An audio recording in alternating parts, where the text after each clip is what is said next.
Hey everybody, welcome to my Analog Project 2012, and for the final month, the month of December, I've chosen to shoot with the Olympus Pen EF. This camera, released by Olympus in 1981, was the final in the pen line. This is a 35mm half-frame camera, and I believe it was the last one that they released. And of course, they resurrected the pen line with digital cameras that you can get today, but this was the last 35mm pen film camera. This camera features a 28mm lens. It's a fixed focus lens that shoots at f3.5. It's a Zuiko lens, so you get the nice glass on this camera. This camera is a semi-automatic camera. You set the ISO by twisting this ring here on front. So when you set your ISO to the film speed that you're using, the camera will choose between two shutter speeds, 1/30th of a second or 1/250th of a second for the exposure. And of course, it has the light meter that surrounds the front of the lens on this camera, and that's it. You don't get to set anything else. The camera has an ISO range from 25 all the way up to 400, so you've got pretty decent range when you're shooting various film types. This camera, once around, the camera, of course, has the ISO selector on the front. You have your shutter button up here, your frame counter, and it's a half-frame camera, so once again, you get twice as many exposures per roll of film. You have your film crank on the back here, sorry, on the top, and your frame advance here on the back. The camera also has a built-in flash. Right here, you pop this lever down right here. The flash pops out and it starts to charge. This camera also has a little handy guide on the back for your flash guide number. It gives you basically the amount of feet that the flash is good for based on the ISO of the camera setting. Of course, you get this little retro glowing light here on the back, which I really like.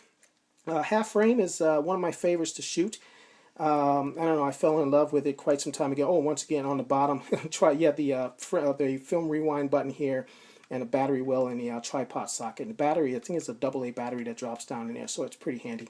You can get these, of course, anywhere. The half frame format, once again, one of my favorites. I started shooting it with the Diana Mini that I have, also the Pen FE that I have, and of course the Olympus Pen EE2, all half frame cameras. So I'm going to probably buy another one or two half frame cameras in the coming months or year.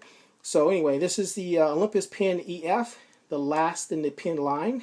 The camera was released in black only. I'm not sure if it was released here in the US, but I'm hearing that it was kind of popular over in Japan and in other places. But there you go, this camera. Big, kind of bulky, plastic body on it. And I like it. It's just something about big, bulky cameras like this that, I don't know, just kind of reminds me of the 80s and the 70s.